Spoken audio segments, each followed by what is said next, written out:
What's good, sports fans? Are you ready to elevate your live entertainment experience?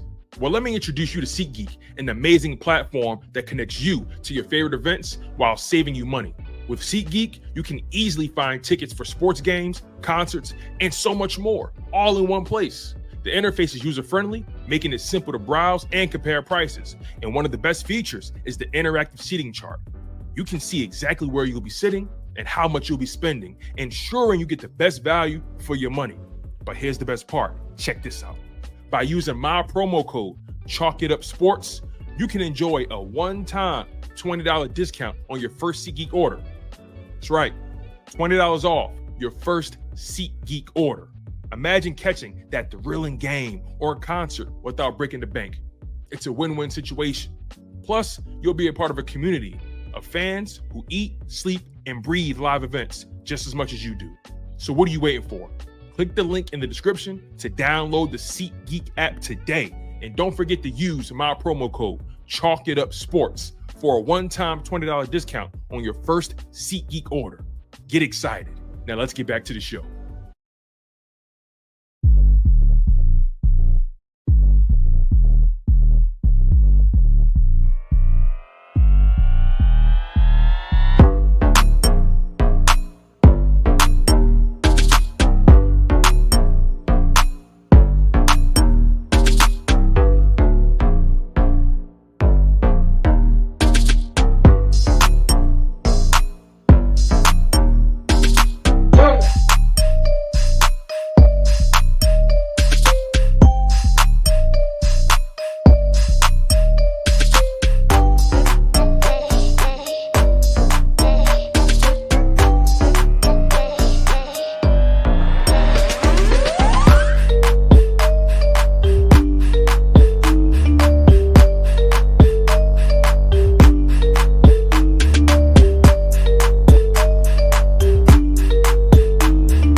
What up, what up, what up? This is your boy, Tone DeShields II. You guys are locked in on your dose of Chalk It Up Sports, where no matter if we win or if we lose, we just got to charge us to the game. Always grateful to be here in the presence of the beautiful people. Make sure you guys smash that like button. Make sure you guys are also subscribed to the channel. Make sure you share the content. Make sure you guys have that notification bell hit. Make sure you guys are continuing to stay active in the live chat, and make sure you guys stay active in the comment section. I appreciate all of you guys who are watching the show live, but I appreciate those of you who are even watching the show after the live stream ends. Those of you who are watching this show on your own time. Maybe you're busy. Maybe you're at work. Maybe you can't do two things at once. Maybe you're waiting for some downtime. Whatever it is, I appreciate you as well. Make sure you smash the like button. Make sure you're subscribed as well, especially if you're new. Make sure you guys are active in the comment section and share the content. The comment section is always interesting. The live chat is always interesting. So I appreciate all of that. I appreciate all you guys just being yourselves. But most importantly, man, oh man, I love the sports fan. I love the Eagles fans. I love the NFL fans, man. Some of you guys are crazy as hell. Let's just call it what it is. Some of you guys are crazy as shit. But most of you guys are pretty reasonable. Let's just call it what it is. But without further ado, let's get to the content. Oh, before we get to the content, my bad. Before we get to the content, make sure you guys take advantage of my partnership with SeatGeek. I partnered with the SeatGeek app, one of the leading ticket partners out there. They rival Game Time. They rival StubHub. They're up there with those guys. Make sure you guys utilize my partnership with SeatGeek. I partner with them, and they're giving you guys $20 off your first SeatGeek order. That's $20 off your first SeatGeek order. All you got to do is download the app, create a profile, pick the tickets to the event you want to go to, type in that promo code at the top of the screen, Chalk It Up Sports. That's promo code Chalk It Up Sports, and you'll get $20 off. $20 off your first SeatGeek order. Take advantage of that, you guys. I already have. And there is a little loophole in there if you guys are clever. All right. I won't tell you what that loophole is, but if you're smart, you'll utilize it. All right. There we go. Let's get to the content. Let's get to the shenanigans. So, some breaking news today. The Philadelphia Eagles decided to pick up Jordan Davis's fifth-year option 1 day ahead of the deadline. Davis is due to make $5.3 million in 2025 and $12.9 million in 2026, and he will be an unrestricted free agent in 2027. And let me make sure I correct this here, because it's not technically 1 day ahead of the deadline. It's technically 2 days before the deadline. But regardless, though, the Philadelphia Eagle decided to pick up Jordan Davis' fifth-year option. And I got to be honest. I will admit this. I am very much on record saying to you guys that I don't think they'll pick it up. I'm on record saying that. And I felt like my reasons were pretty valid. I felt like the Philadelphia Eagles probably thought that we need to probably give this guy a prove-it year, or, you know, kind of light a fire under him a little bit. I also think it was financial. I also felt like it would be financial related. You know, the Philadelphia Eagles are prepping to pay Jalen Carter. They're prepping to pay Quinyon Mitchell and Cooper DeJean, right? They just paid Zack Baun. They just paid Saquon Barkley. They paid Lane Johnson as well. They also just paid Cam Jurgens.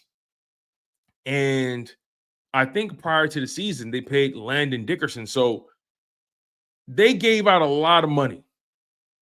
They gave out a lot of money over the past 365 days. And knowing what I know going forward, I just felt like the Philadelphia Eagles would probably not make his situation a priority. Or maybe they felt like, hey, we could probably get him for a cheaper price tag in 2026 if we don't pick up the option. But nonetheless, the Philadelphia Eagles decided to pick up Jordan Davis's fifth-year option 2 days ahead of the deadline.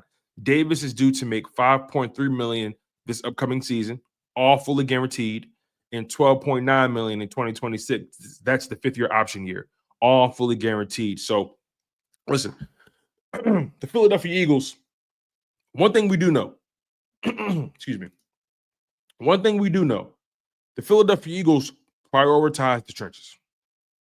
They prioritize the defensive line. They've shown that in several draft classes. They've shown that in their free agent moves, right?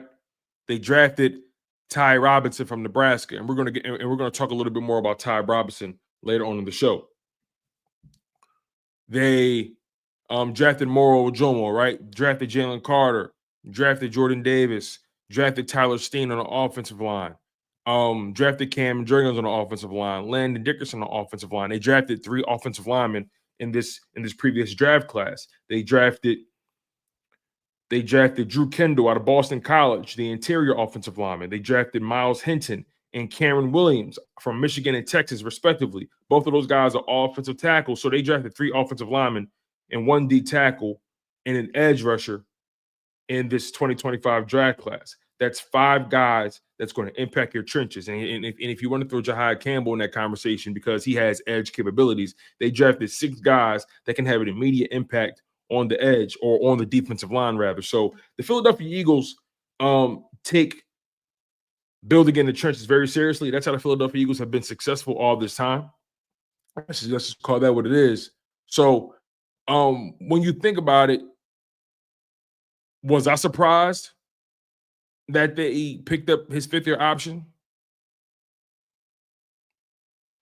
A little bit. I was surprised. I was definitely surprised. But overall, though, I'm happy for Jordan Davis. I really am. I'm happy for Jordan Davis that he secured himself an additional $12.9 million for himself, for his family. I'm really happy for Jordan Davis. See, the last thing for me, right? When I talk about the contracts with these guys, it's never personal with me. I'm never against guys getting their money. But I will also and always discuss it from the perspective of what the team is potentially thinking. So I understand the ramifications of paying certain guys. I understand how a lot of these teams, in particular the Philadelphia Eagles, I understand how they like to value certain positions and so on and so forth. I understand how they take their draft capital very seriously, and they tend to give a lot more leeway to guys they've drafted, especially if they drafted you in the first round, right? And I think some of you guys brought up the example of the Philadelphia Eagles picking up Derek Barnett's fifth-year option, even though Derek Barnett was ultimately a disappointment with the Philadelphia Eagles. So I'm happy for Jordan Davis. This gives him security for the next 2 seasons at the very least. He is scheduled to be an unrestricted free agent in 2027. So just because they picked up this fifth-year option, that doesn't mean Jordan Davis is all of a sudden primed to get an extension with the Philadelphia Eagles. Them picking up this fifth-year option, all it does is buy themselves 2 years to decide whether or not they want to give Jordan Davis some kind of extension. All they did was extend the clock. And in extending that clock, they're giving him $12.9 million to extend the clock. That's all it is. They're willing to pay the $12.9 million so they can have enough time to decide if they want to extend Jordan Davis. And on top of that, they're going to have some decisions coming forward as it pertains to Moro Ojomo, as it pertains to Thomas Booker IV, Gabe Hall, right? We're going to get into that in a little bit. No, as a matter of fact, let's do it now. Like I said, this gives the Eagles time to decide Jordan Davis' future, but it's important to note that Moro Ojomo and Byron Young, remember, I don't know if you guys remember Byron Young, but Byron Young is a defensive tackle that the Philadelphia Eagles traded for with the Las Vegas Raiders in the 2024 offseason. Byron Young is a former Alabama prospect. Byron Young, let me make sure I got this right here.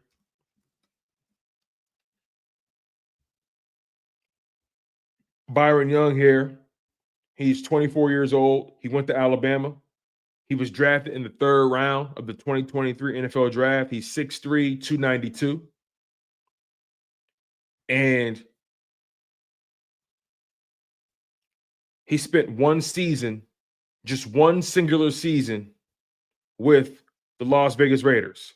And he only played 6 games. So he doesn't have many miles, if any miles at all, on his body. And the Raiders have, for the most part, been very dysfunctional. They've been very dysfunctional over the past several seasons. So I can't hold what happened with him in Las Vegas against him. I really can't.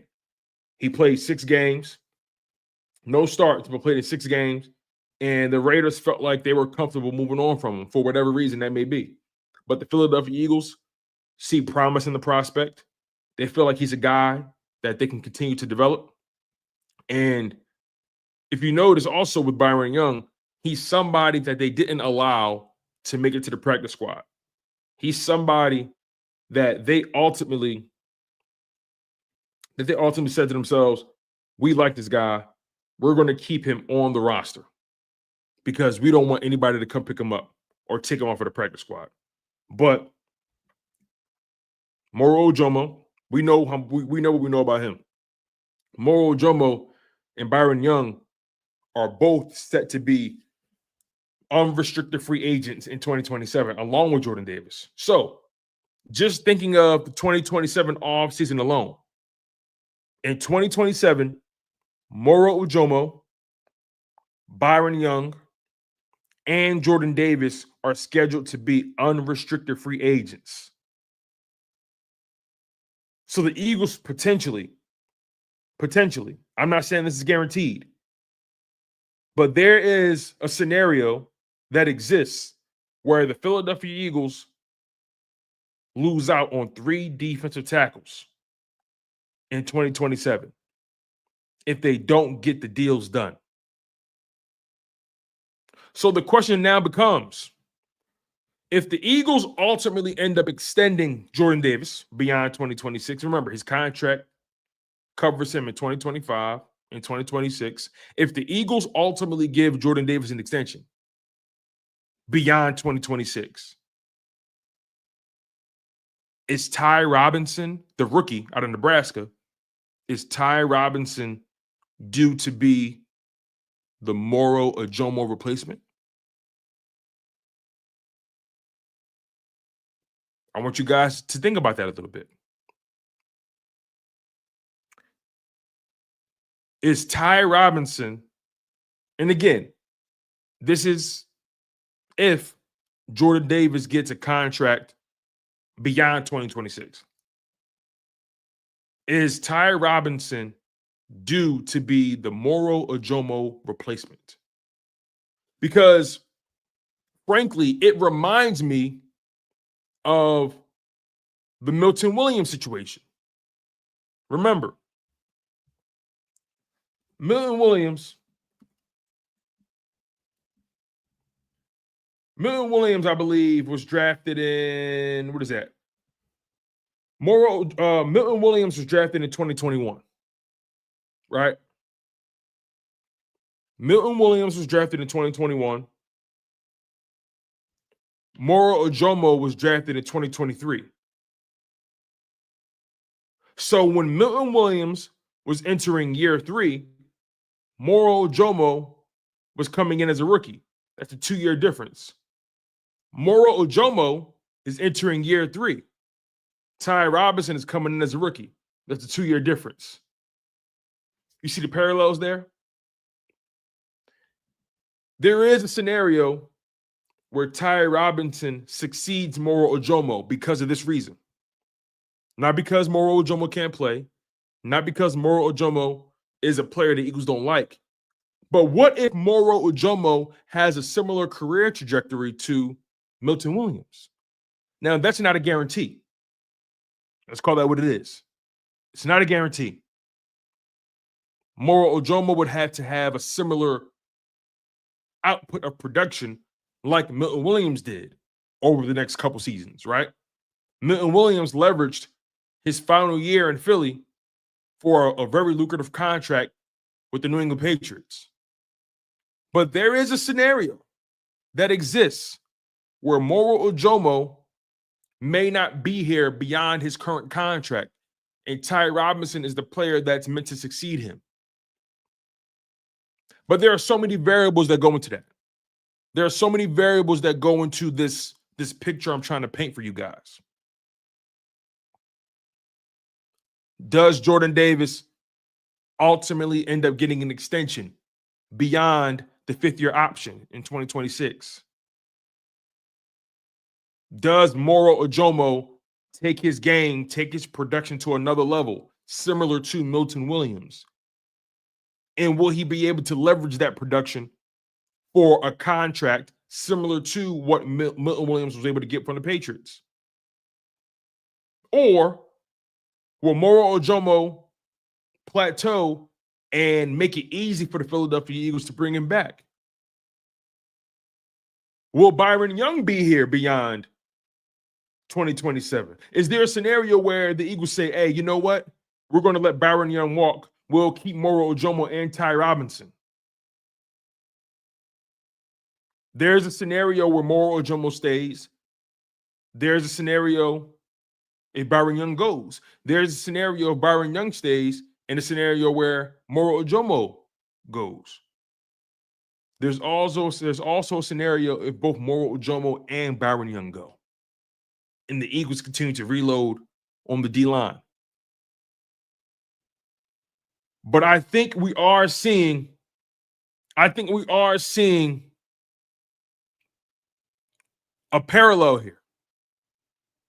And again, at face value, Alex, at face value, it looks like, oh, Ty Robinson is brought in to replace Milton. At face value. But if you get in the weeds, you'll realize, no, Moro Ojomo was drafted to replace Milton. And Ty Robinson is to assume the Moro Ojomo role this year. It's a cycle. Follow the cycle. That's all it is. That's my educated guess. But overall, the Eagles decide to pick up Jordan Davis' 5th-year option 2 days ahead of the deadline. He's due to make $5.3 million in 2025 fully guaranteed and $12.9 million in 2026 fully guaranteed. He also will be an unrestricted free agent in 2027. So congratulations to Jordan Davis, excuse me. Congratulations to JD. for securing the bag, basically. For all fully guaranteed dollars. Just so you guys know, $18.2 million. Jordan Davis is being guaranteed $18.2 million over the next 2 seasons. It's a lot of money. It's a lot of cash. But I'm not mad about it. I'm not mad about it. I'm not mad about it at all. Another thing that we need to discuss, it's not really notable, but I think it matters.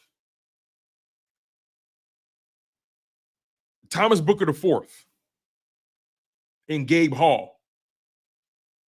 Some guys that maybe you really don't pay too much attention to because they're not big names in the D tackle room, but I think they matter here. Thomas Booker IV and Gabe Hall, they're going to be restricted free agents. Not unrestricted, but they're going to be restricted free agents in 2026. I believe Thomas Booker IV, he's going to be a restricted free agent, and Gabe Hall is going to be an exclusive rights free agent. There's a difference, though. A restricted free agent is a player with 3 accrued NFL seasons whose contract has expired. They can negotiate with any team, but their current team can offer a tender with either a right of refusal or a draft pick compensation. Basically means they have the right to match any offer made by any other team. And the exclusive rights free agent, which is what Gabe Hall is, says here to player with 2 or fewer accrued seasons in an exclusive rights is an exclusive rights free agent. And their team has the exclusive rights to re-sign them as outlined in the NFL collective bargaining agreement. So regardless, though, to sum it all up, Gabe Hall, Thomas Booker IV, they're going to be free agents in 2026, but the Eagles have the option to get ahead of free agency and make them an offer or match any offer that's been offered to them. So that's not going to be cut and dry. But over the next 2 seasons, over the next 2 seasons, 2026, over the next 3 seasons, but specifically 2026 and 2027, the Eagles are going to have to make some decisions regarding 5 of their defensive tackles.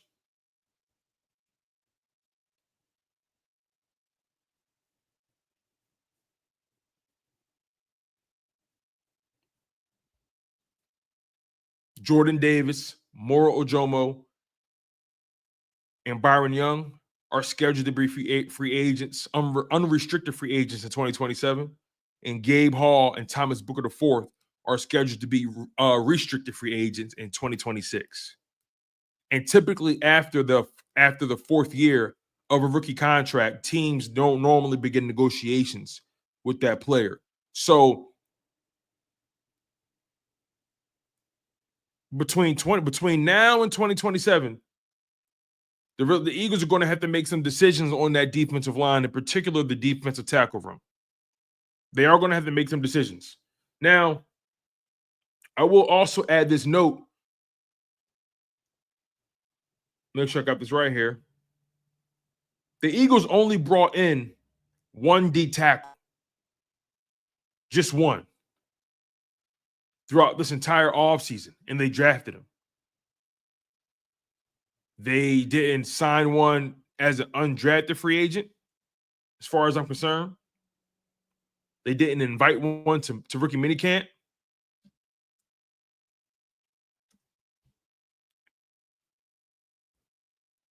They didn't sign one in free agency.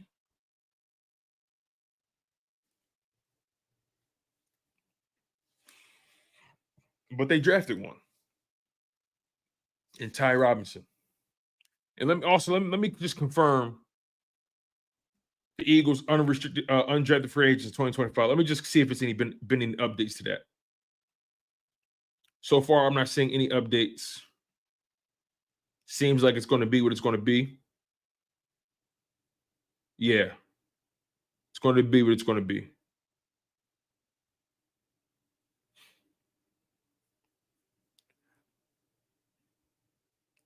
But again, congratulations to Jordan Davis. Congratulations to Jordan Davis. But I am watching closely Jordan Davis' snap count. Yeah, let's get into that. I am going to be watching Jordan Davis' snap count closely every week. Because in my humble opinion,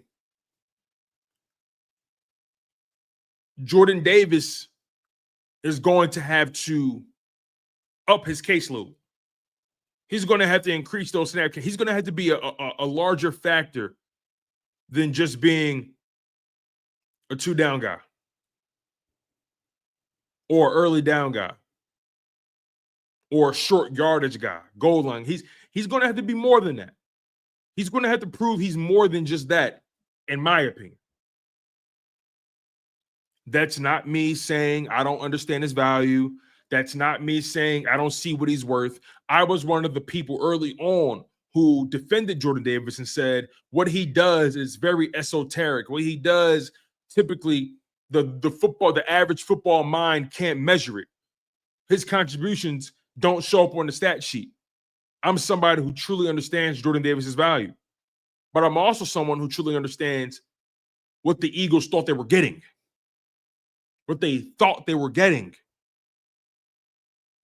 what they wanted him to be, what they expected him to be.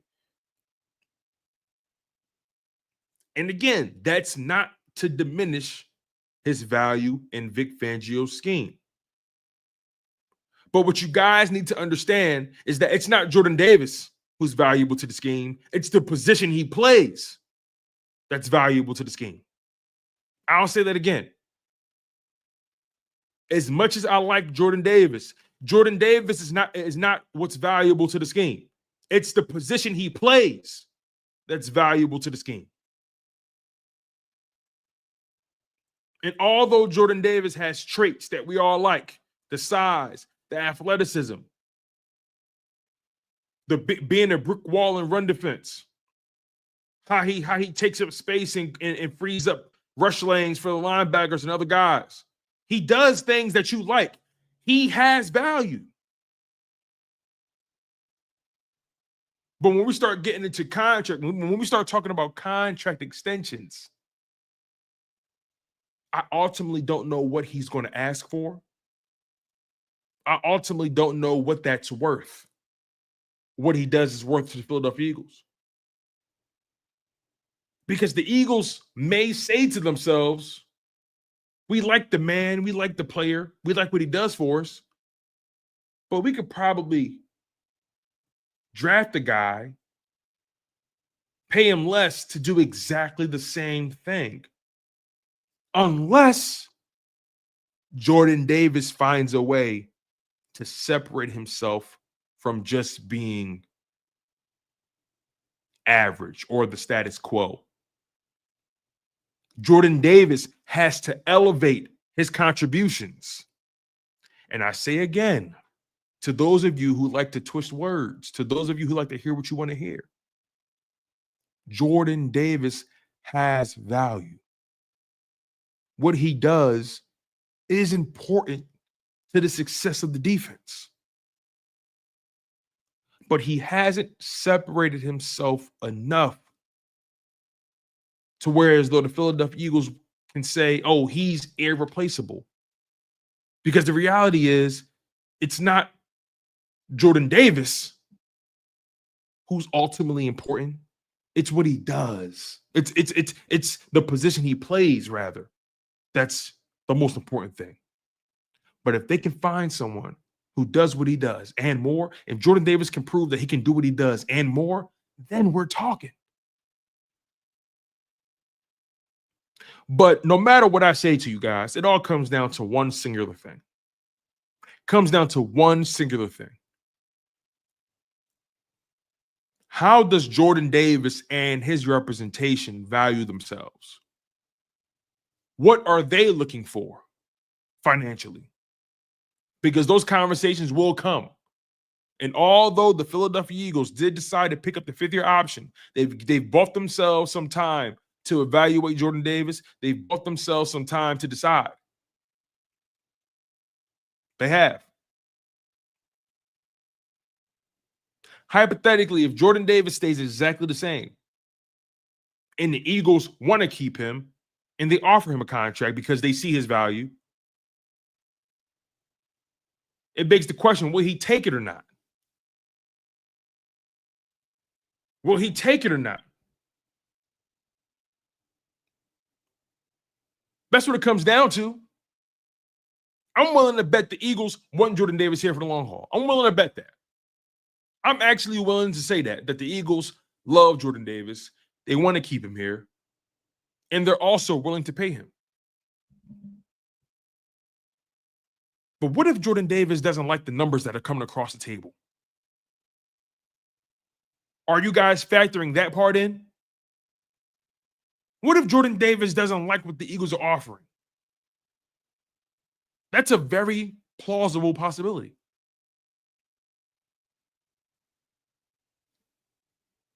It's not just up to the Eagles.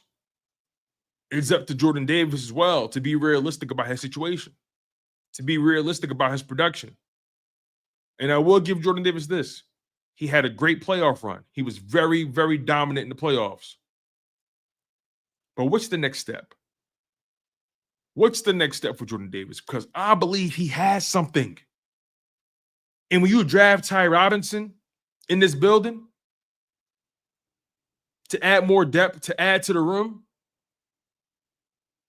you can't get comfortable, JD. You can't get comfortable. You cannot get comfortable. You got to take it to another level. We know you can stop the run. We know you can take up space. We know you ran a freaking, 4.8, 4.7 40 at 340 pounds. We know you have these traits that are in there. We know how powerful you are. What else you got in the tank? Can you up that snap count? Can you become a little bit more dominant or become more of a factor in the pass rush? Can you be somebody they keep on the field for all 3 downs? Because if he remains an early down or a goal line player, he's not getting anything near what these top-tier D tackles are getting. Because the top-tier D tackles aren't getting paid all that money because they can stop the run. They're getting paid all that money because they can get to the quarterback. And they're 3-down players. If Jordan Davis remains a first and second down or early down player, if he remains to be just a goal line run stuffer,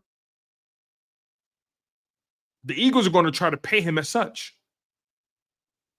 And if he's seeking money that puts him in the category of guys who can get to the quarterback, guys that can play on all 3 downs, he's sorely mistaken. He will be sorely mistaken.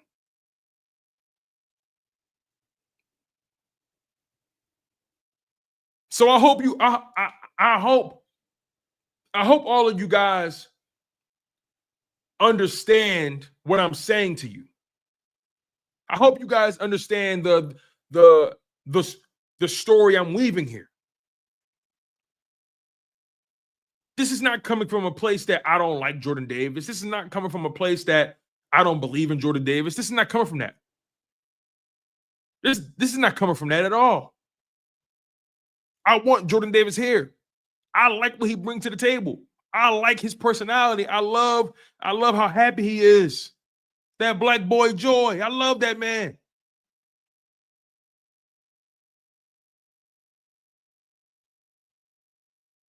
But it's going to ultimately come down to what he thinks he's worth versus what the Eagles think he's worth. Because the Eagles have no problem moving on from a guy and drafting a guy to replace you. The Eagles have no problem doing that. And it makes the conversation that much more difficult when they know, hey, we got to pay Jalen Carter. We're going to have to pay Nolan Smith as well.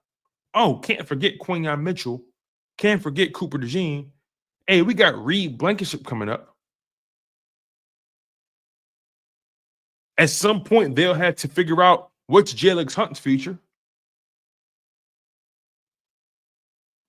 They have guys. They have guys that they got to really think about.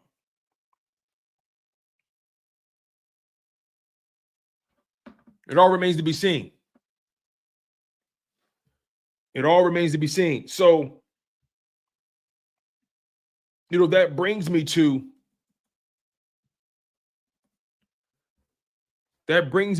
the Ty Robinson conversation, because Ty Robinson is a guy who brings a lot to the table. Make sure you guys smash that like button. Make sure you guys are subscribed to the channel. I appreciate the love. I appreciate the support.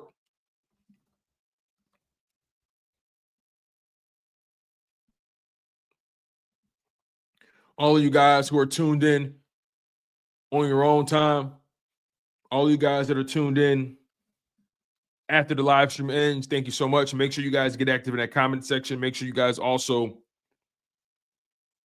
are sharing the content as well. Make sure you got that notification bell on.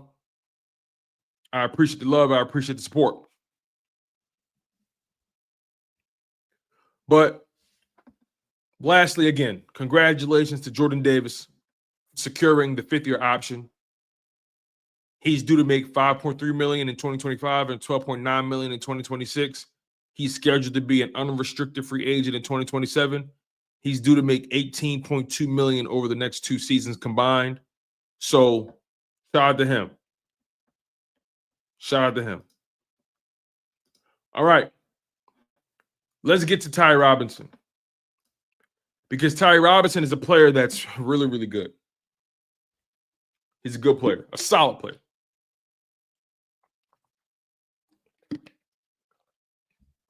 He's a solid player. Put up 7 sacks in his senior season. 7 sacks. He had the COVID year, the redshirt COVID year, so he was able to play 5 college years. In his final college season, he put up 7 sacks, career high in tackles, a forced fumble. Ty Robinson was the 40th ranked defensive lineman. That's edge rushers and D tackles and D ends combined. He's somebody that can play up and down the defensive line. He's somebody that should be able to play 3 techniques. Somebody that should be able to play 0 tech, which is basically the nose. Ran a 4.83 40-yard dash time at the combine. 6'5", 288 pounds with a 33.5-inch vertical with a 119-inch broad jump. The dude is athletic. Dude is athletic, man. Has an 80% pass rush grade and a 71% run defense grade.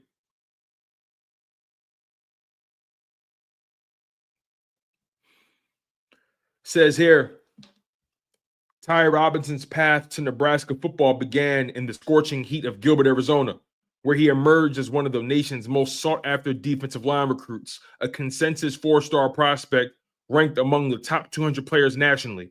Robinson chose the Cornhuskers over traditional powers like Alabama, Oregon, and USC. His high school career at Higley, his high school career at Higley showcases versatility. He dominated as both the defensive end and tackle, culminating in 74 tackles and 34 TFLs during his senior campaign.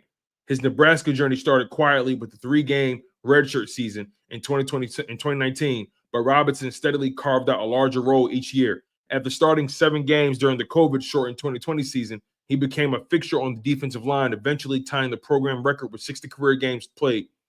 His development was marked by gradual improvement, from earning honorable mention All Big Ten honors in 2023 to a breakthrough senior season that earned him second-team All Big Ten recognition from the Associated Press. The coaching staff's trust in Robinson was evident when he won a team vote to wear the single-digit number 9 jersey, traditionally reserved for the program's toughest players. while his final season numbers pop off the page, 37 tackles, 12 tackles for loss, and 7 sacks, Ty Robinson's impact went beyond statistics.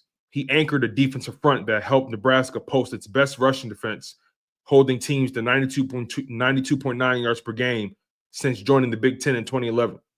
Off the field, his consistent presence on both the Brooke Behringer and Tom Osborne citizenship teams, along with 4 appearances on the Nebraska Scholar Athlete Honor Roll, painted the picture of a well-rounded student athlete who embraced all aspects of the college experience. So this kid's intelligent. This kid's violent. He was on the nation's best. He was on one of the best run defenses in college football. 12 tackles for loss, 7 sacks. The guy lives in the backfield. Let's get to his scouting report summary. It says here, Ty Robinson fits the bill of a rotational defensive lineman with starting upside if he can refine his technical skills. His combination of size, power, and first-step explosiveness will intrigue NFL teams looking for interior defensive line help. The film shows a player who can be an immediate contributor in early down situations while developing into a more complete pass rusher. Best scheme fit would be in a multiple front defense that allows him to move around the formation. Teams like the Patriots and Jets that emphasize versatility along the defensive line would maximize his skill set. While he may never be an elite pass rusher, Robinson has the tools to develop into a quality starter who can impact both the run and pass game. Look for him to come off the board in the late day 2 to early day 3 range, which is what happened, where he could prove to be excellent value. The team that drafts Robinson will be getting a battle-tested defender with clear upward trajectory. His final season at Nebraska showed significant development in his pass rush skills, and there's a reason to believe he hasn't hit his ceiling yet. While pad level will always be something he needs to monitor given his height, Robinson has the work ethic and physical tools to carve out a solid NFL career. So the Philadelphia Eagles drafted Ty Robinson not just because of the athletic gifts, but they drafted somebody who had a pretty well-established floor. A very well-established floor. I think the floor for Ty Robinson is very much secure. He's going to be able to stop the run. He's going to be violent in the pass rush. He's somebody that has a proven track record of developing. He's somebody that's going to assist you on early downs for sure. But he has all the capabilities to be a solid NFL player.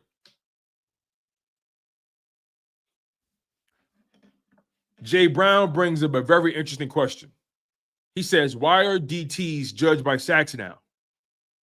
Well, Jay Brown, I mean this respectfully. Where have you been the past, 10 years?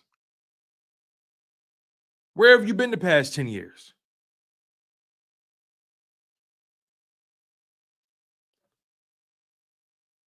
We are in a passing league. Teams are passing the ball at an all-time clip. So therefore, because teams are passing the ball at an all-time clip, your pass rush, your ability to get to the quarterback has upped in value exponentially. Teams, just look at the money. Look at the way the money is being spent. Follow the money, Brown. Follow the money. The edge rushers are getting paid for getting to the quarterback. The best the highest paid guys on defense, on the defensive line, they get that money because they can get to the quarterback. If you can sack the quarterback, if you can stop the quarterback from delivering the pass, that kills a play. If you can disrupt quarterbacks, your value is significantly expedited. And also, when you got guys that played in this league, like a Warren Sapp, or like an Aaron Donald, or Dexter Lawrence, or Chris Jones, when you got guys in the league at D tackle that can give you 10, 12, 15, 20 sacks a season, when you've seen guys do that, and also, Aaron Donald is an anomaly. But that's why if you can have a D tackle on your team that can get you between 5 to 9 sacks a season, 7 to 10 sacks a season, they get paid a lot of money. Look at Milton Williams, Jay Brown. Look at Milton Williams, Jay Brown. Fuck the anomalies. Fuck Aaron Donald. Forget Chris Jones. Let's just focus on the field. How about that? Let's look at the field. Let's look at somebody that many may deem as average. Let's look at somebody we know personally. Milton Williams. Milton Williams had 5 sacks last year. 5.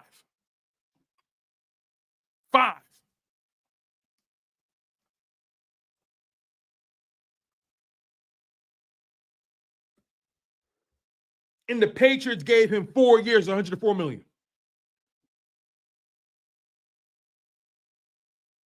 Think about that. He had 5 sacks in the regular season.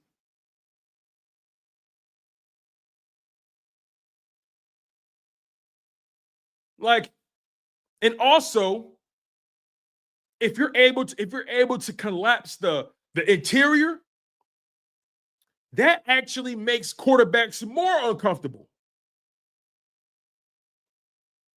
Let's just talk math now. Let's just talk simple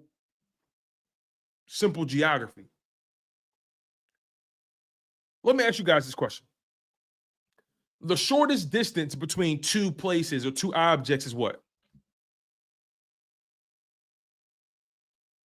The shortest distance between 2 locations is what?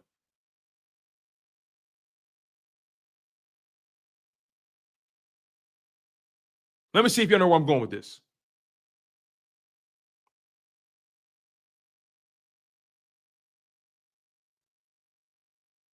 The shortest distance between 2 locations is what? Thank you, Linda.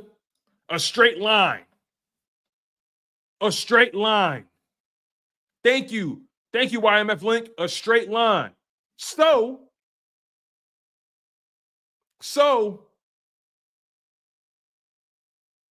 my point is, and again, it's not just about sacks. I want to make that clear too. It's not just about sacks. But if you can get pressure, if you can get quarterback hits from the interior, if you can get to the quarterback from the interior, that's damn near more valuable than an edge rusher. See, edge rushers, they got to come around. DTs, right up the middle. Right up the middle. So that's why sacks from the D tackle position is considered insane. If you have a defensive tackle that's getting you 10 sacks or 8 sacks a season, that's nuts. Because that's difficult. That's difficult as shit. That's why Chris Jones gets paid the big bucks. That's why Dexter Lawrence gets paid the big bucks. The elite of the elite. Because again, if you're a D tackle and you can get real pressure, real sacks from the interior, that separates you from the rest. That separates you from the field.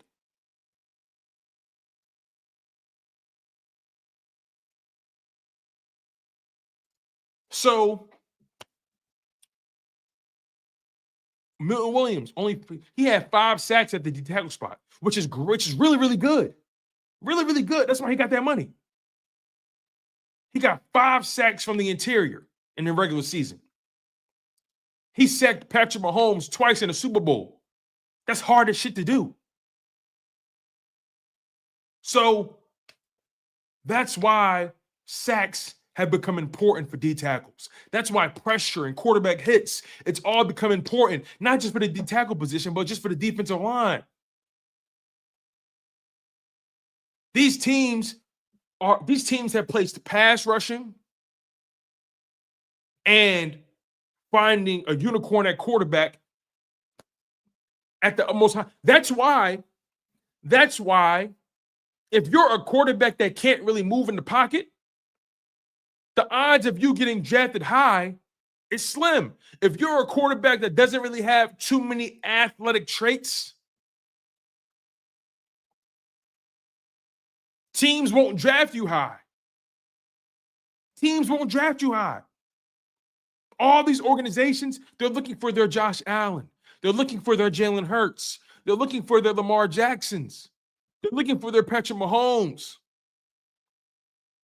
They're looking for their Joe Burrow. Joe Burrow doesn't get enough credit for his athleticism.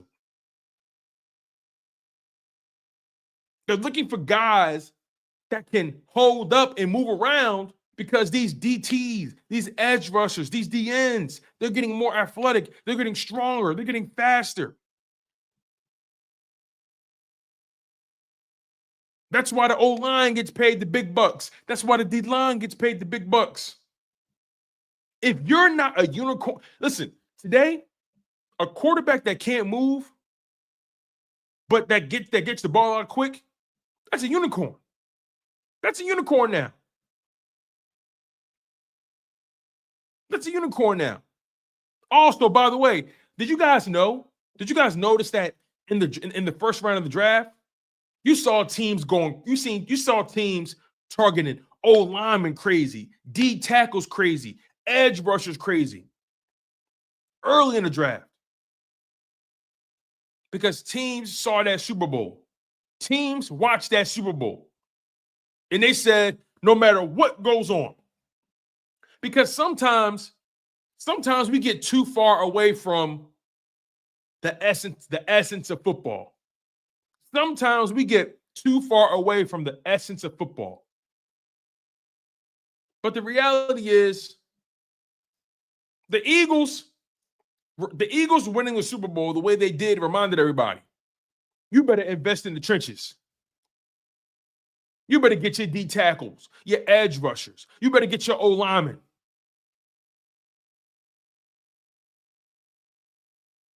The Eagles did that with 4 players. They didn't blitz one time. That was the largest takeaway from that Super Bowl.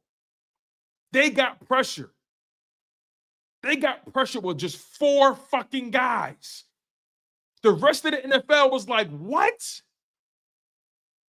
The rest of the NFL was like, what the hell? We got to get like that. If you want to beat the best, you got to get pressure with 4. Guys like Derek Harmon, Walter Nolan, Mason Graham, James Pierce, Abdul Carter. All those guys, those talented guys. That's why D tackles, that's why sacks and pressure and all those things have become important. It's so important. It's so important. And Ty Robinson, he has pass rush ability.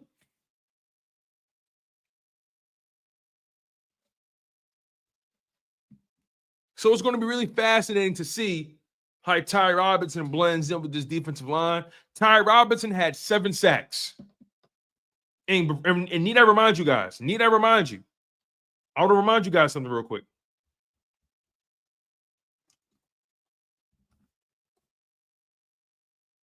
I'm going to remind you guys something.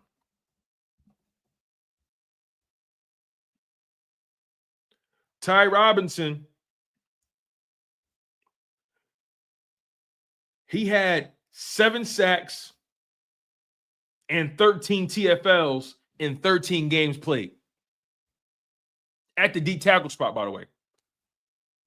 Ty Robinson.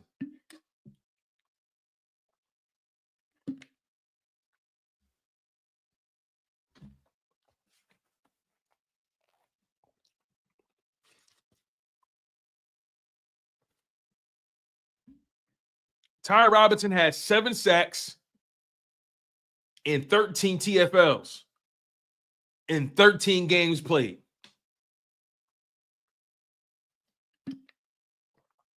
In one season. In one season at the D tackle spot.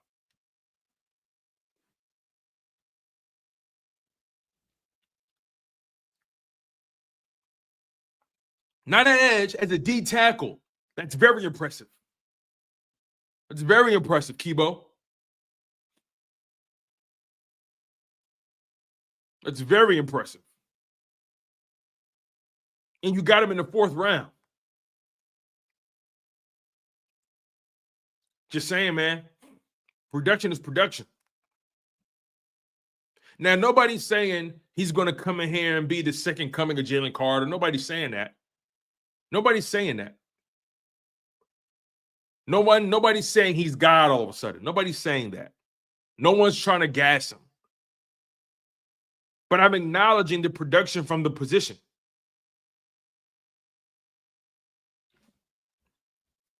I'm acknowledging the production from the position.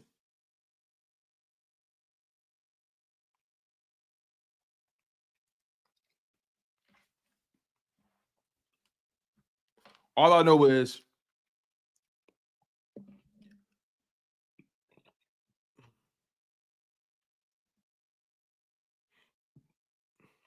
pardon me. All I know is the Eagles know how to build teams.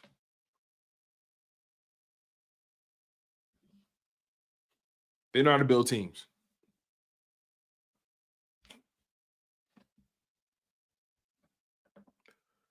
Kibo says, I mean, he's not an SEC guy. What are we talking about? What are we talking about?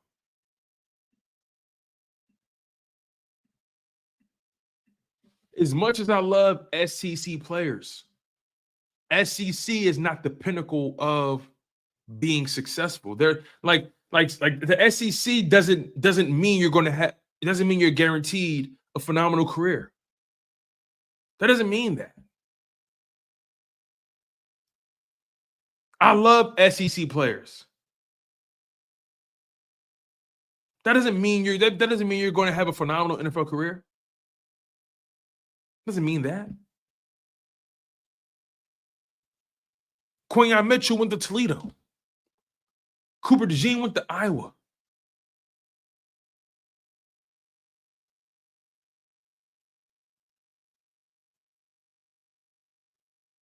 And again, nobody's asking him. No one's saying he's going to be a starter. He's a rotational guy. You draft him in the 4th round. You got good value. You got good value.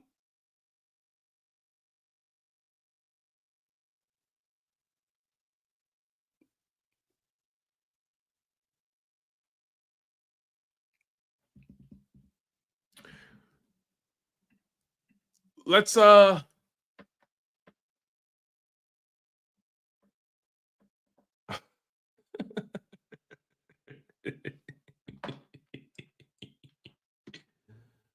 man. Kibo says people are acting like he's going to take Jordan Davis' spot. Is that what you feel? Is that what you feel?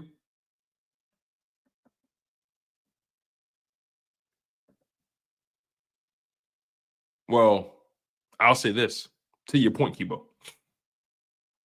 I'll say this to your point. To your point. If Jordan Davis doesn't take his game to another level, then he's going to be offered a contract at that level. And if he doesn't take that contract,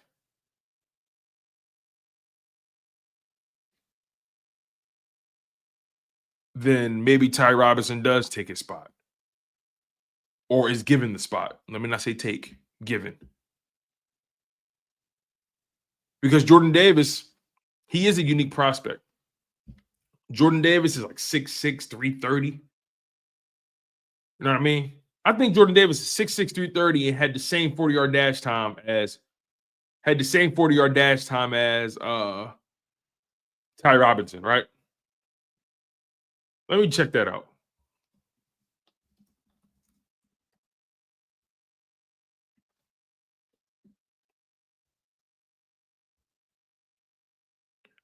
So Jordan Davis at 6'6", 341 ran a 4.78 40 compared to Ty Robinson at 6'5", 288 ran a 4.8 340. So Jordan Davis had oh, this is nuts. Jordan Davis had over 50 more pounds. He had over 50 more pounds on his body than Ty Robinson and ran a faster 40-yard dash time.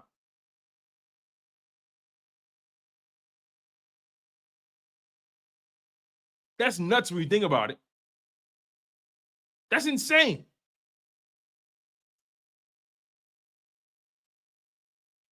That is insane. But remember, if you guys paid attention to what I said earlier in the show, if you notice what I said earlier in this show, when I was talking about Ty Robinson, I was talking about Ty Robinson as it related to Moro Ojomo. If you guys remember, when I spoke about Ty Robinson and Jordan Davis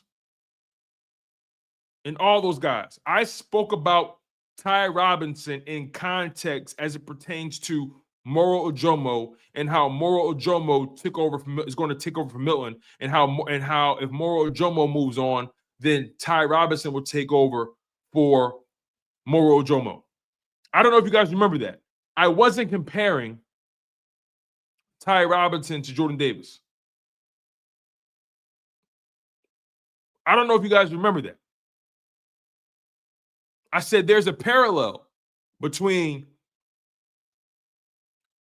the Eagles drafting Moro Ojomo to replace Milton Williams because they knew he would get paid eventually, and a parallel between the Eagles drafting Ty Robinson because Moro Ojomo potentially could get paid.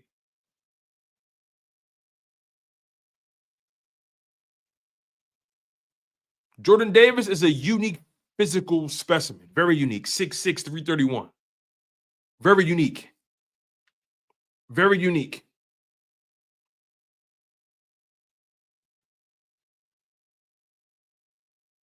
Very unique player. His measurables are unique, but he has to his production has to match that. Anyway, we've kind of beaten this topic to the dirt. We've beaten this topic to the dirt. I want to talk about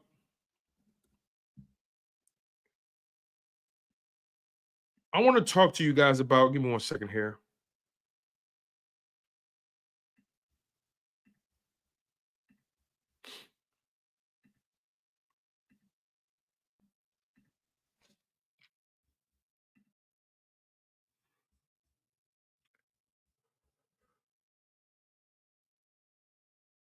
You know what? We'll end it with this. Not the show, but we'll end this topic with this. As of today, this is. Oh, I didn't see it. My bad. S. Blunt with the $4.99 super chat. He said, common denominator. Jalen Carter's succession plan with Fletcher Cox is not discussed enough. Oh, yeah, for sure. Definitely. Definitely.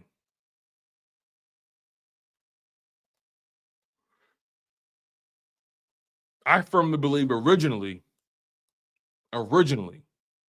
they wanted Jordan Davis to be that guy. Originally. But Jordan Davis proved he was limited. And then Jalen Carter comes into effect. But that's a different conversation, though. The bottom line is, yeah, Jalen Carter, the Fletcher Cox parallel, yeah, for sure. Definitely. Thank you for the super chat, S. Blunt. Appreciate it.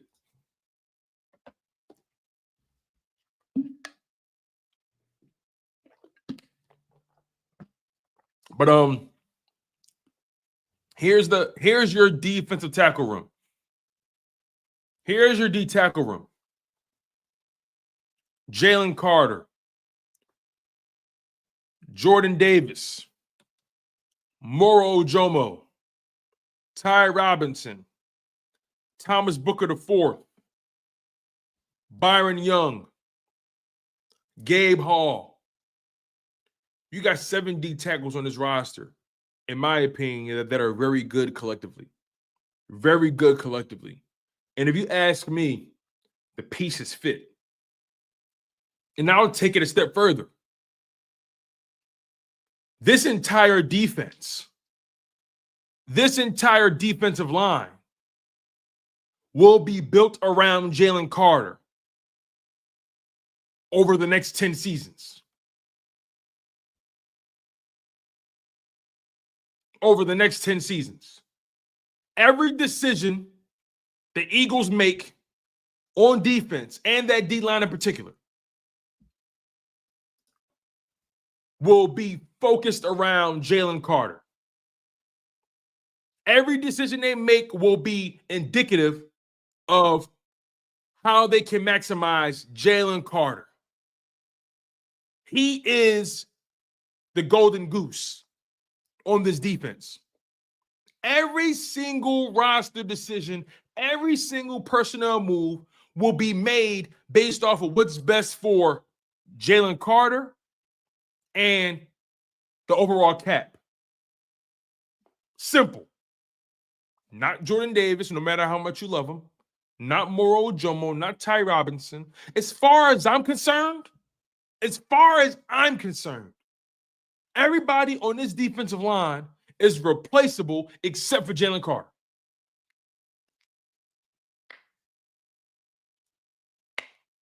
Some of you guys may not like that. Everybody on this D-line, everybody in that D tackle room, replaceable except for Jalen Carter. If I'm the coach, if I'm Howie Roseman, every personnel decision on that defensive line I'm making centers around, orients itself around Jalen Carter. But I love the D-line room. I love the D-line room. I love the D tackle room especially. Carter, Davis, Ojomo, Ty Robinson, Thomas Booker IV, Byron Young, Gabe Hall. I love that room. I love that room. I love that room.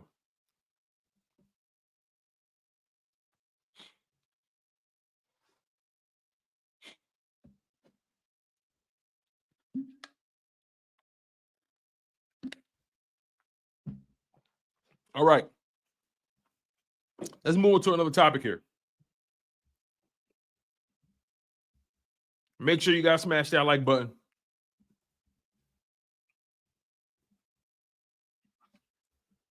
Make sure you guys are subscribed to the channel. I appreciate you guys. Appreciate the love. I appreciate the support.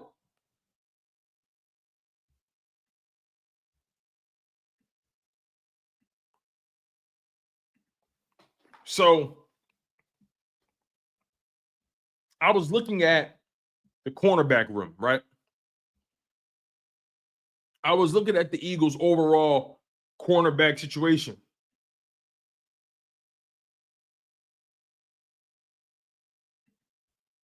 And outside of Quinyon Mitchell and Cooper DeJean, there are questions. There are questions. And I think the biggest question we all have right now is Kelee Ringo. And need I remind you guys, the Philadelphia Eagles, they drafted cornerback Mac McWilliams out of UCF.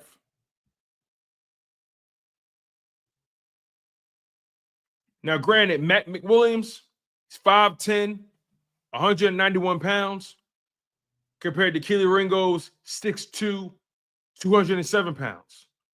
Mac McWilliams, He ran a 4.4 140. Keely Ringo ran a 4.36. They both played outside corner in college. But here's the thing.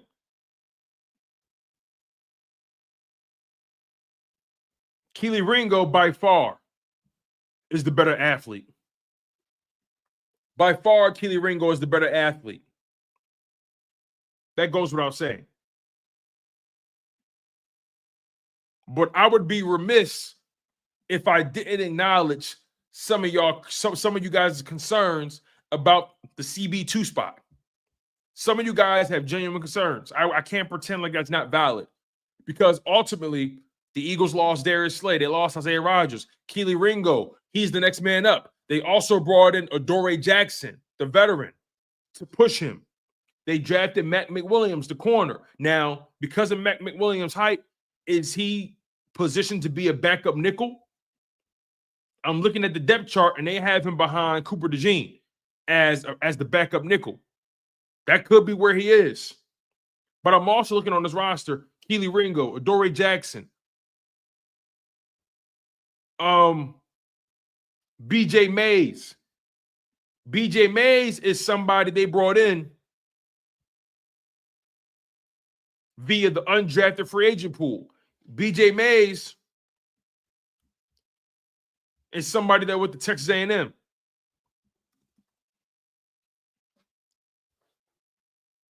BJ Mays is 6'1", 185 pounds. Is considered to be an outside corner. Didn't really have impressive measurables. Only ran a 4.58 40-yard dash. Keely Ringo is still your best athlete out of all those guys in the cornerback room. Over Adoree Jackson, over BJ Mays, over Matt McWilliams, over Tyreek Castro Fields. I'm looking at this depth chart right now, and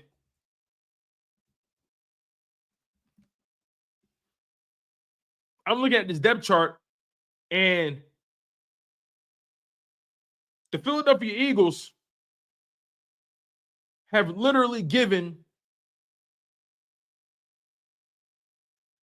Keely Ringo an opportunity to win cornerback 2. They've cleared the runway. Slay is gone. Isaiah Rodgers is gone. They did bring in a veteran to push him. They hedged their bet a little bit. But they brought in a veteran to push you. And Adoree Jackson, they drafted another corner.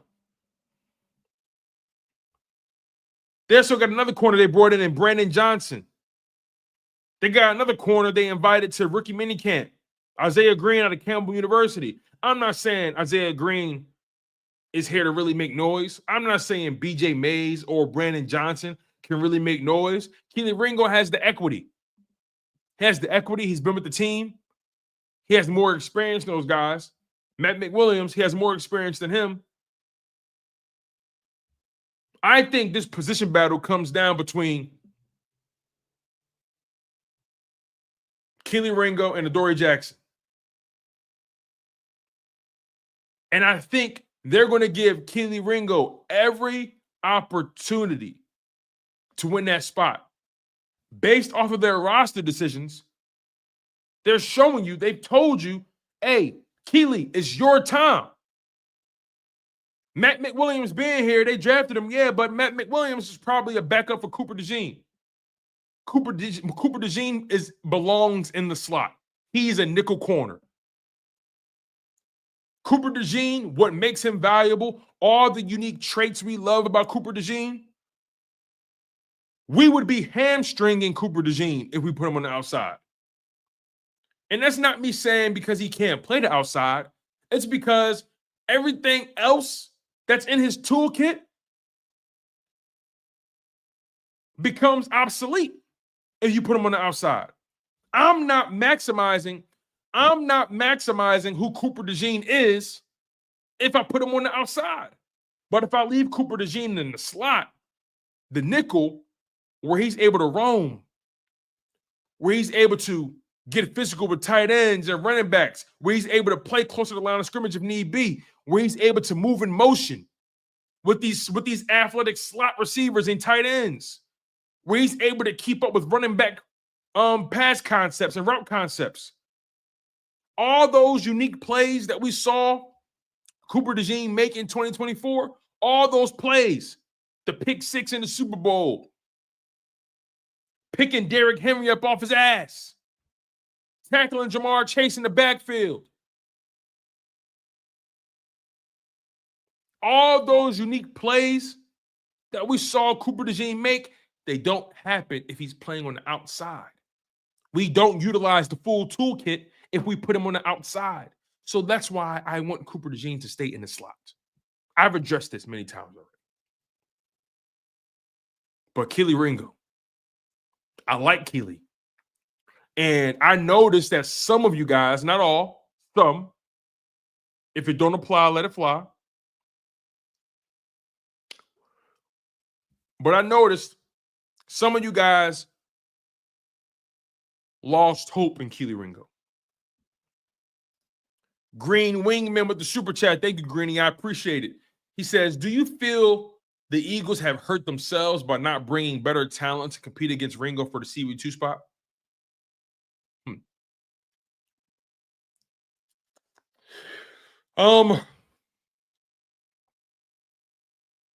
No.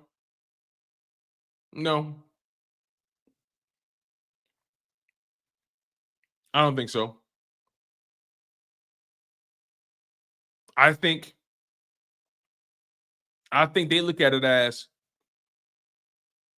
Adoree Jackson is competition enough. Adoree Jackson has experience. He's been a starter his entire career.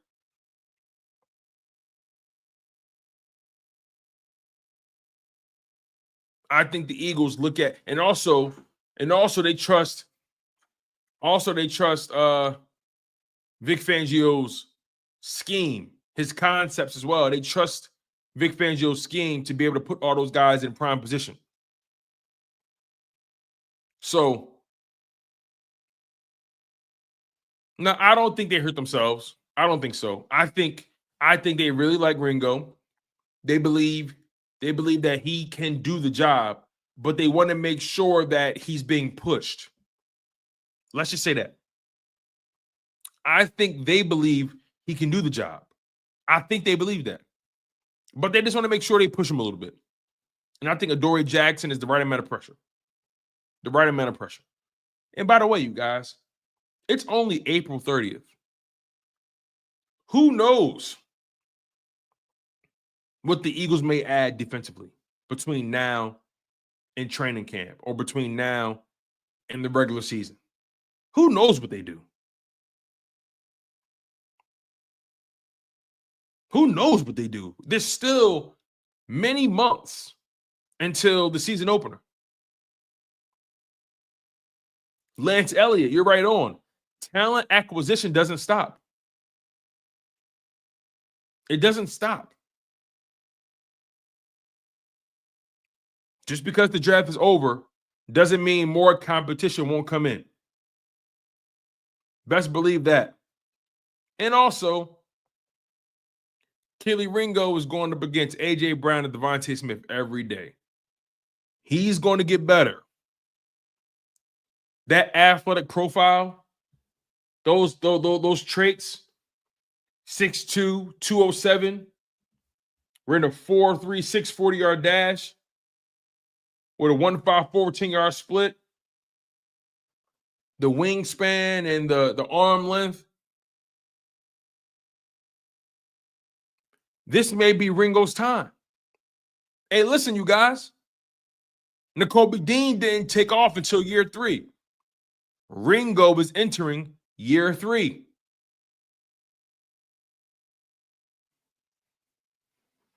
Something to think about. Something to think about. Dean didn't pop off until year 3. This could be Ringo's time. This could be Ringo's time.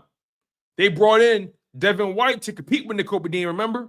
And Nakobe Dean ended up being the starter in week 1. They brought in Adoree Jackson to compete with Ringo. Let's see how it plays out. And by the way, like Big Ten Ripper said, Vic Fangio is going to make sure the best players on the football field. That's one thing I trust. Anybody you see on the defensive side of that ball is because they earned it. They deserve to be there. So I'm excited about this. I'm excited to see what Kelee Ringo becomes. Matt McWilliams, they have him slotted being the backup to Cooper DeJean. 5'10", 191, has a ton of speed, ran a 4.4, 140. I'm looking at Matt McWilliams' draft profile here. Let's check it out.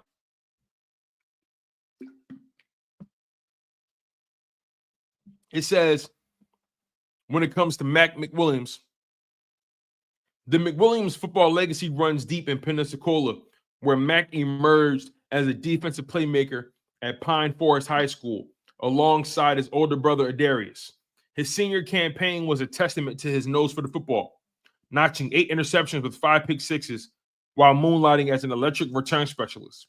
Despite his game-changing abilities, the 2-star recruit didn't generate much Power 5 interest, leading him to UAB, where he'd eventually join forces with his brother as team co-captains.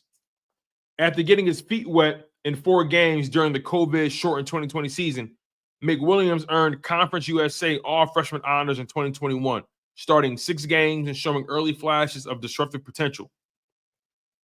His sophomore season proved to be his coming-out party before an injury cut his campaign short. He was second in Conference USA in passes defended and anchoring the nation's second-ranked pass defense. The setback only fueled his fire. The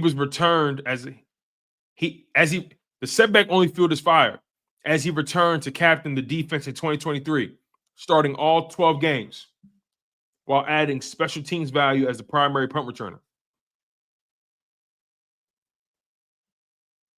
His journey led him to transfer to UCF, the University of Central Florida, for his final season, where he continued to build his draft stock through consistent play and leadership in the secondary. The Senior Bowl invite served as validation for his steady climb from under-recruited high school prospect to legitimate NFL prospect. Let's get to the Scouting Report summary here.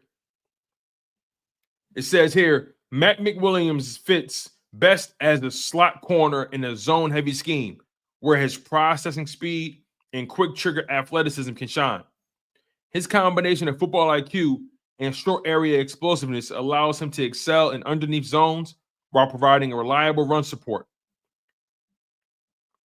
Though his athletic limitations will likely keep him from matching up consistently with outside receivers at the next level, his competitiveness and special teams experience give him immediate value as a backup nickel with starter upside in the right system. His Senior Bowl performance highlighted his strengths, particularly his ability to anticipate and drive on routes with conviction. Teams running cover 2 or quarters-based schemes will value his discipline in zone coverage and willingness to get his hands dirty and run support.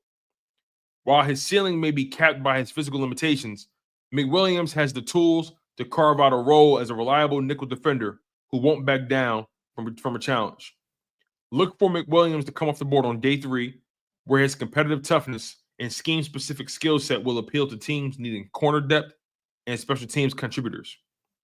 His game reminds me of a poor man's Kenny Moore, another undersized but instinctive corner who maximizes his ability through football IQ and technique.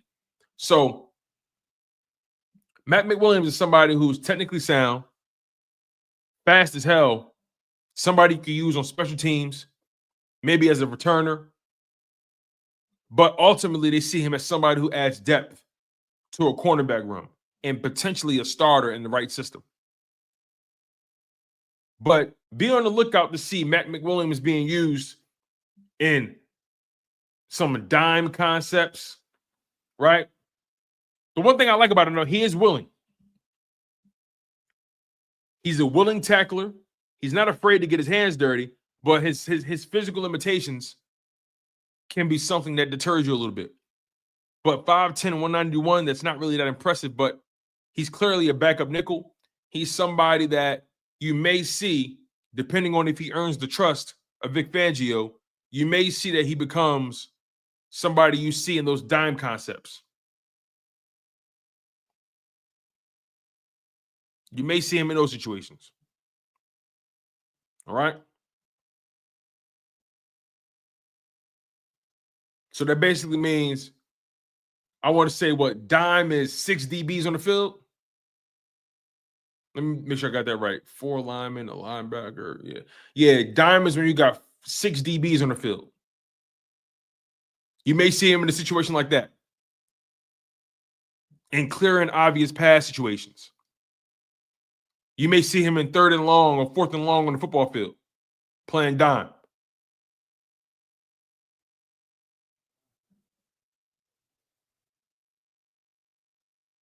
It's very possible. It's very possible. All right?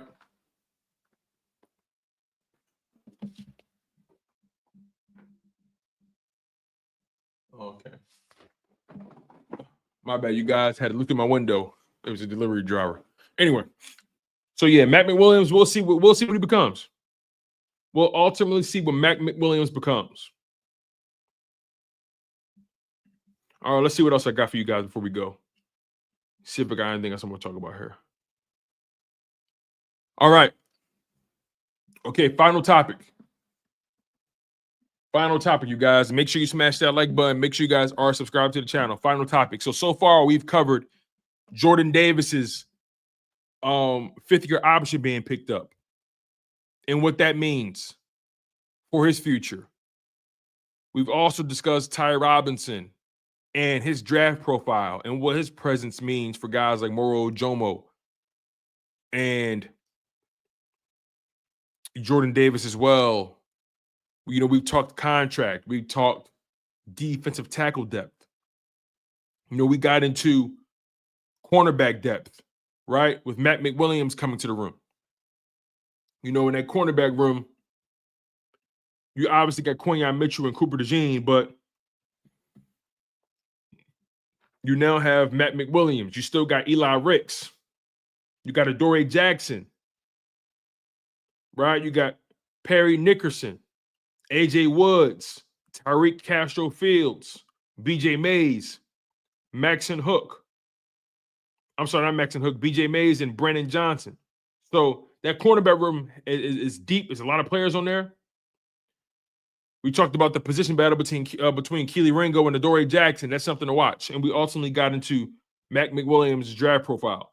All right, our final topic of the day. Make sure you guys smash that like button. Make sure you guys are subscribed to the channel. I appreciate the love. I appreciate the support. Make sure you guys share the content. Also, all of you who are listening and watching this on Spotify, maybe you're tuned in on Apple Podcasts, or maybe you just double back on YouTube and you're watching the video on your own time. I appreciate you guys. Make sure you guys give me a 5-star rating. Make sure you guys hit the like button. Make sure you guys also are commenting your opinions below, whether you agree or disagree with anything we've discussed today. Final topic. I want to talk about the addition of the linebacker room. Linebacker depth has been something that's been a challenge for us over the years. But now the linebacker room is looking very, very strong. Very strong. And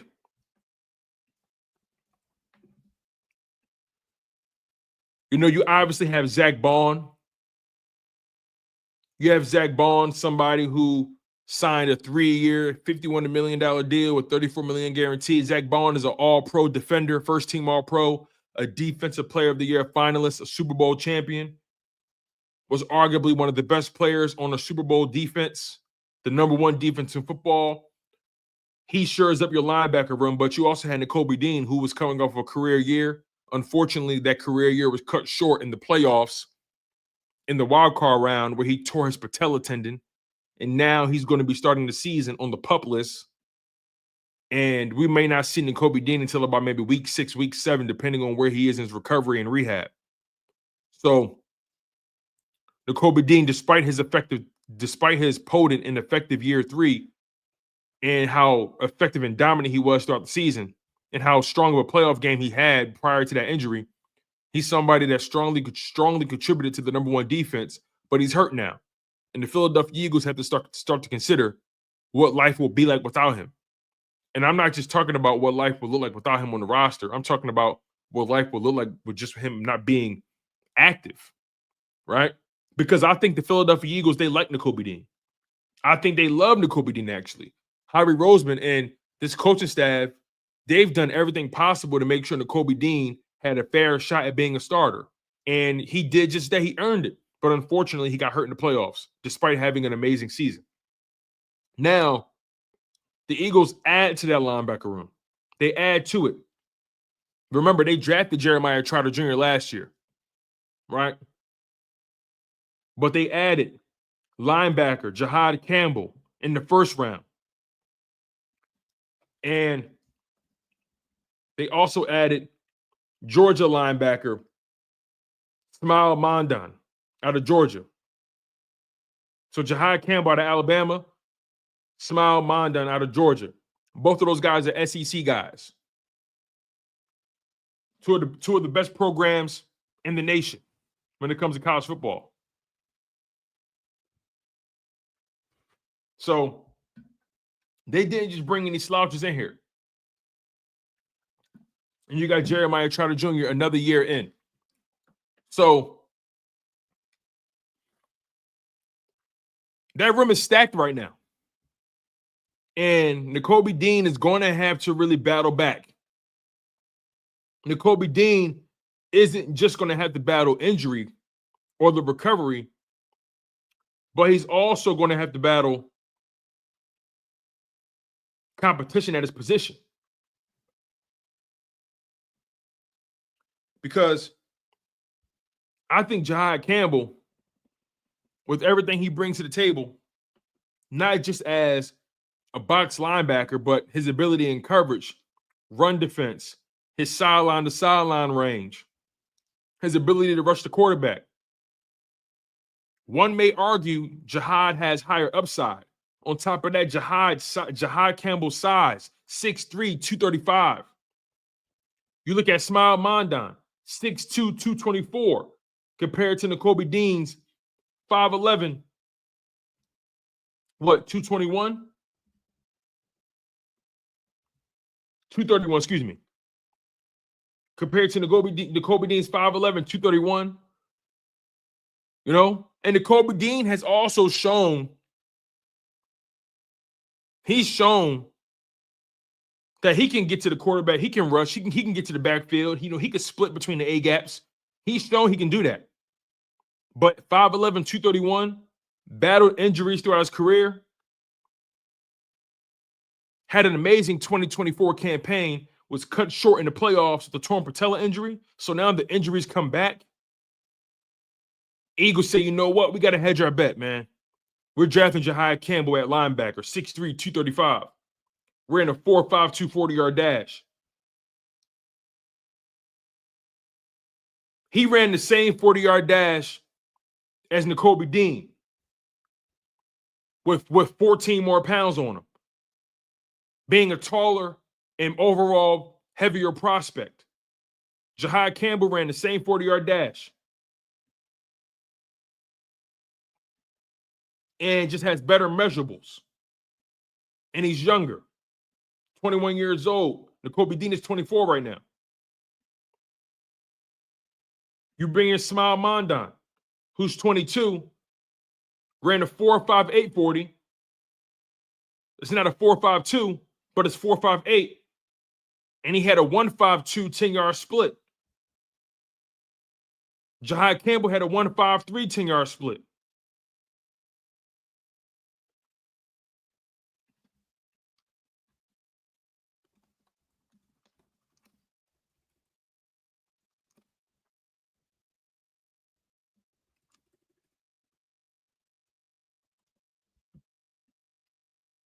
The competition is deep.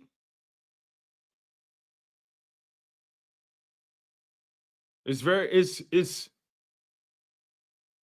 not going to be an easy proposition for Nakobe Dean. I'm telling you that right now.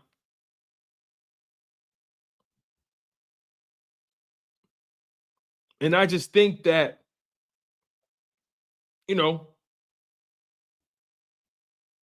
maybe the Eagles look at Nakobe Dean and say, hey, we like you. We want you on this roster, but you gotta take what we offer you. That's another thing. Nakobe Dean is entering the final year of his contract. The final year of his contract. And he's entering it hurt. And he may miss 5 or 6 games. Now, Jahad Campbell, here's the thing, though.